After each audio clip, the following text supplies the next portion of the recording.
Olá, galera! E aí? Vocês estão bem? Espero que sim!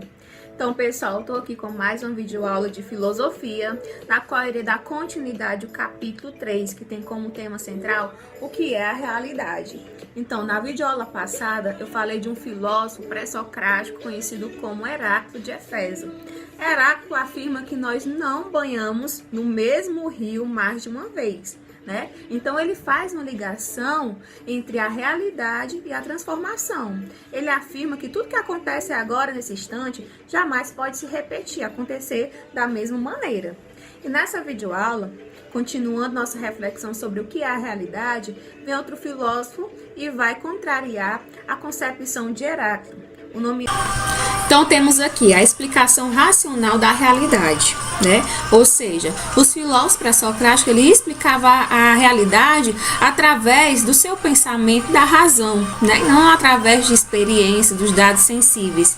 Então, se a essência da natureza é a mudança, como afirma Heráclito, se tudo se transforma ou se modifica constantemente, e é isso que percebemos ao observar, por exemplo, uma flor que germina, desenvolve-se, floresce, murcha e morre. Como podemos conhecer a realidade dessa flor, se ela está sempre em constante transformação? Como podemos afirmar que algo é de determinada maneira, se ela muda ininterruptamente, né? Então, algo que está mudando constantemente, como é que nós vamos saber que ela realmente é? O que ela é realmente, né? Então, algo ali que faz a gente refletir, a gente pensar sobre a realidade.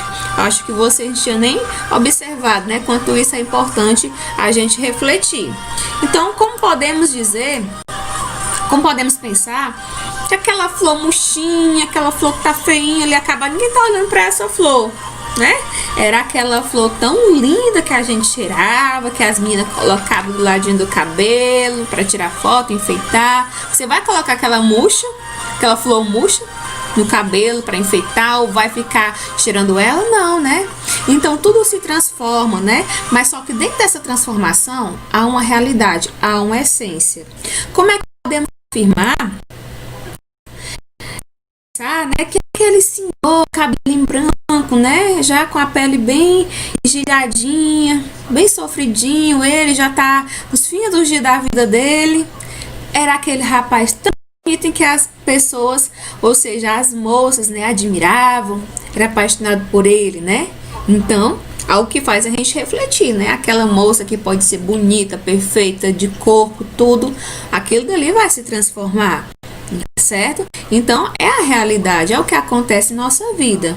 Como é que a gente podemos afirmar que aquela maçã murchinha também, aquela maçã podre, né? Ninguém come maçã podre.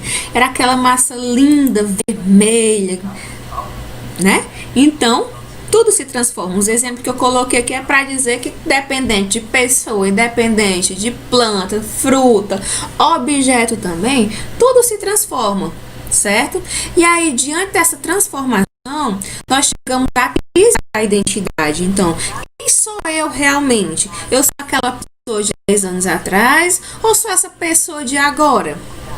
Aquele pensamento que eu tinha há 5 anos atrás, será que ele está permanente em mim?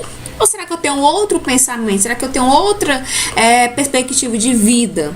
Será que o que eu queria atrás, eu estou querendo de novo? Né? Então, aí temos a crise da identidade. Muitas pessoas, ela não aceita, né? O tempo passa, ela sempre quer ser jovem, né? Quer sempre ter aquele jovem divertido, aquele jovem que gosta de curtir balada e tudo, né? Mas isso não impede dele fazer isso, não. O que tem de diferente é que ele vai se transformar fisicamente, mas ele pode continuar aquela pessoa feliz. Ele tem que aceitar a realidade, tá ok? Então, galera, a filosofia ela surgiu pela necessidade de explicar racionalmente a realidade, em oposição à interpretação mítica, né?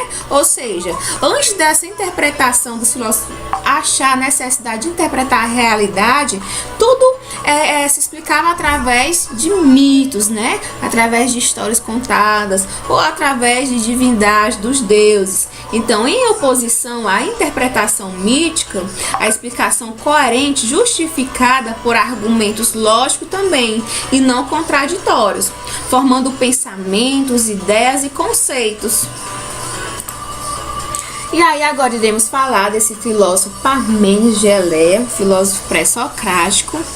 Então, temos aqui, ele foi um pensador antigo pré-socrático, como já citei agora há pouco.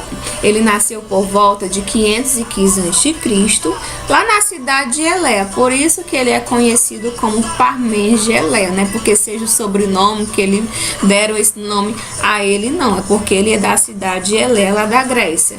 Então, ele foi contemporâneo de Heráclito, mas ele não aceitava as explicações de Heráclito em relação à questão da mudança, da transformação, e ele trata também do imobilismo universal. Que o imobilismo universal podemos também mesma coisa de dizer natureza imóvel, né? Ou seja, a natureza ela permanece a mesma, ela tem uma única essência, apesar da transformação, de acordo com Heráclito, ela tem alguma essência ali que nunca vai mudar. Vocês se lembram que na aula passada eu falei que eu dei o exemplo, né, que se uma pessoa sair da casa do pai, da mãe, casou, teve filhos, separou, não deu certo, voltou para casa dos pais, aquilo ali não vai ser mais a mesma situação, né? Então, aí eu refazendo esse exemplo de acordo com o pensamento de Parmênides, ele disse que tá certo, não vai ser a mesma situação, mas a pessoa vai ser a mesma. Ela ou ele vai ser os filhos daquela pessoa em que ele retornou para casa, certo? Então, ele também é um predecessor do pensamento metafísico, ou seja, ele é conhecido também como uma pessoa que, por exemplo, que deu início ali ao estudo metafísico. O metafísico, como já foi dito, né, é o estudo do que não é real e o que é real, tá certo?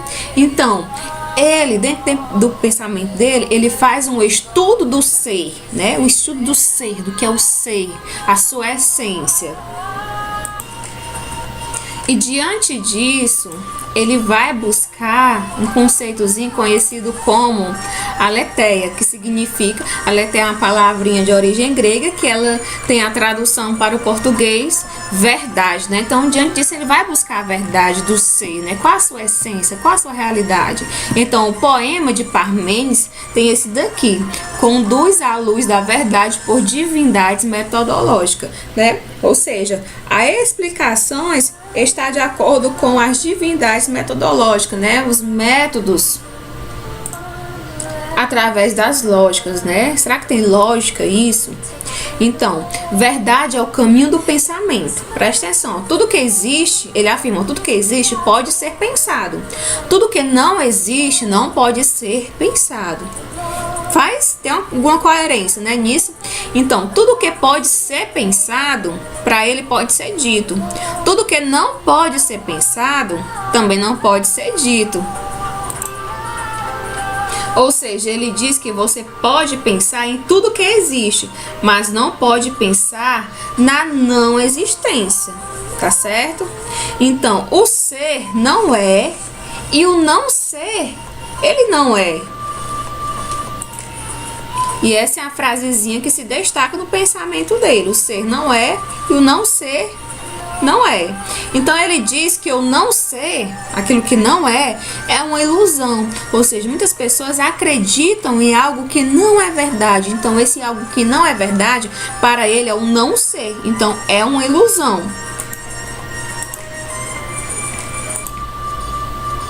E aí, continuando, ele vai buscar reconhecer, né, uma identidade entre três elementos, que é o ser, pensar e o dizer. Ele diz que o ser é tudo que pode ser pensado, e tudo que pode ser pensado também pode ser dito, né? Ou seja, só pode ser dito aquela situação, aquela coisa que passa pela sua mente, ou seja, pelo seu pensamento. Então, tudo que não existe Tudo que não existe, pessoal, corresponde ao não ser.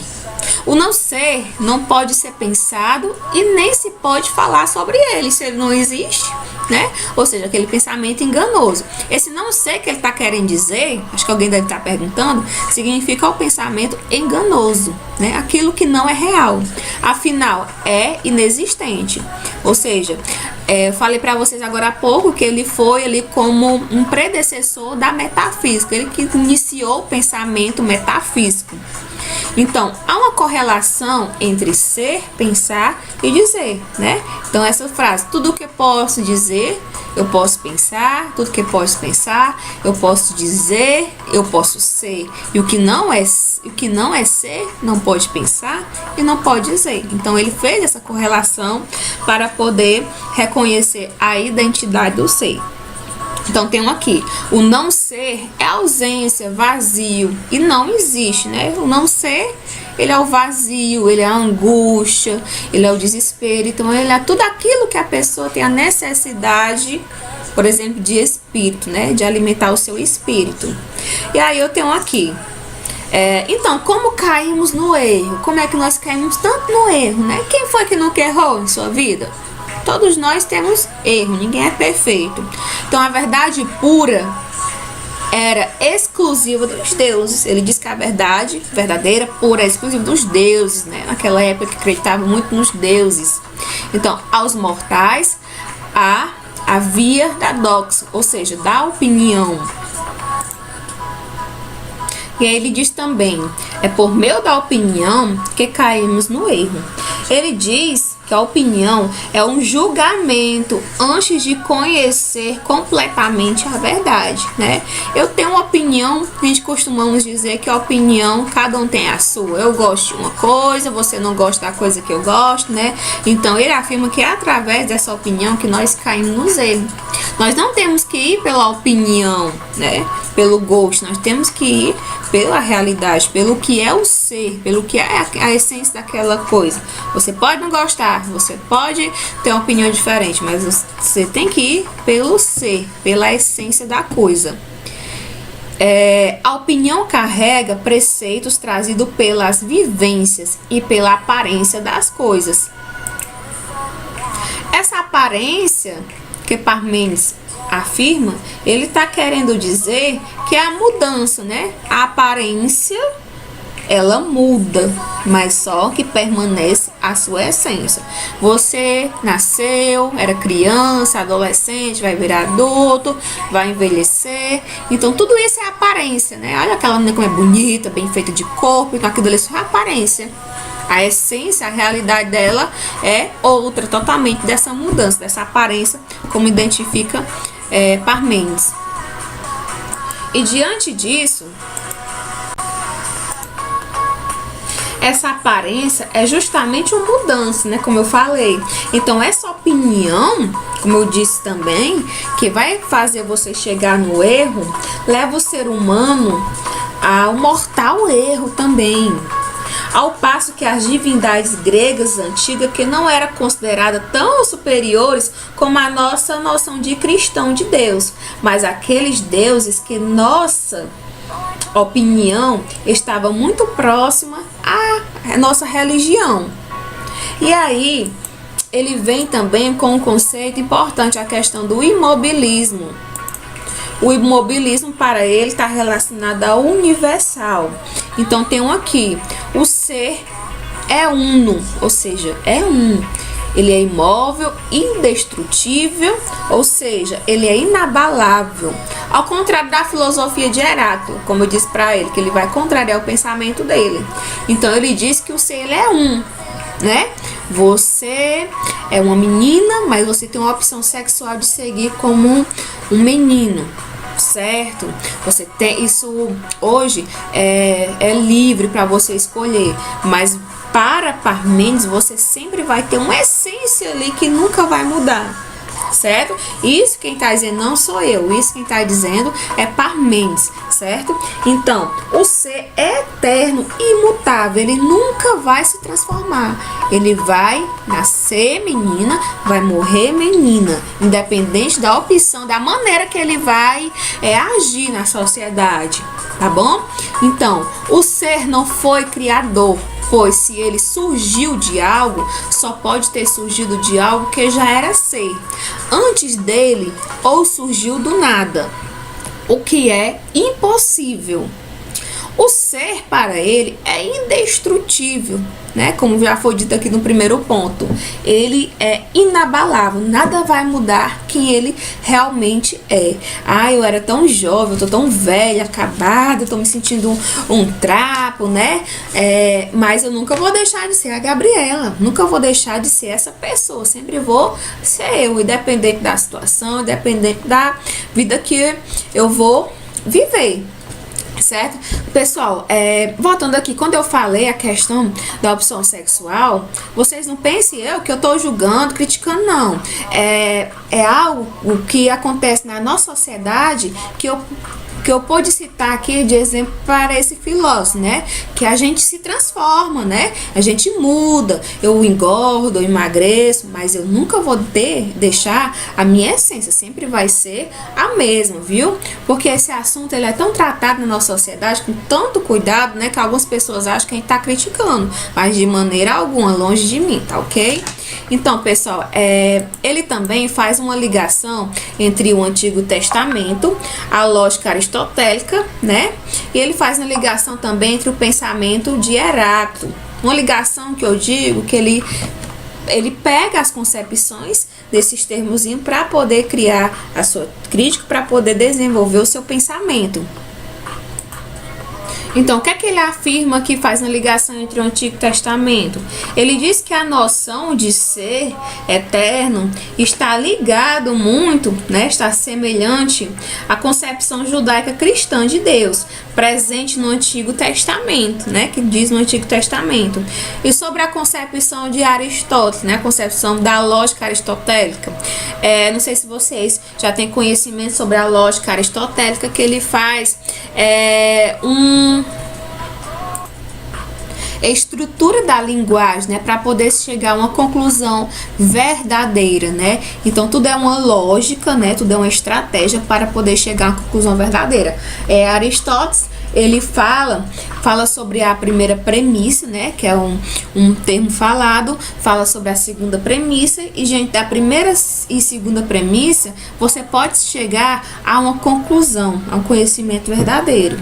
E aí, sobre a contradição do pensamento de Heráclito, já falei, né? Heráclito diz que tudo se transforma, tudo muda, né? Nada permanece do mesmo jeito. Parmênides diz que pode se transformar. Essa transformação que Heráclito diz, Parmênides afirma que é uma mudança, ou seja, que é uma aparência. Aquilo ali é só uma aparência. Aquele jovem, cabelo lindo, que hoje está com cabelinho branquinho, tá velhinho, aquilo só era aparência. Ele permanece a mesma pessoa, ele tem a mesma essência desde o nascimento. Então, para finalizar, galera, eu sempre gosto de finalizar os slides do conteúdo de filosofia, né? Sempre trazendo a frase do filósofo no qual se trata do conteúdo. Então, eu tenho essa frase aqui, não existe só essa, existe várias, mas tem aqui: o ser é e não pode ser, e o não ser não é e não pode ser de modo algum. De certa maneira traz uma confusãozinha na nossa cabeça, né? Então, repetindo o que eu já falei, ele diz que o ser, ele só pode ser falado, só pode ser dito se ele for pensado. E o não ser, ele não existe, ele não pode ser falado, não pode ser dialogado, certo? Então, galera, era isso. E agora vá lá para a atividade resolver todas as questões, tá ok? Um grande abraço, até a próxima.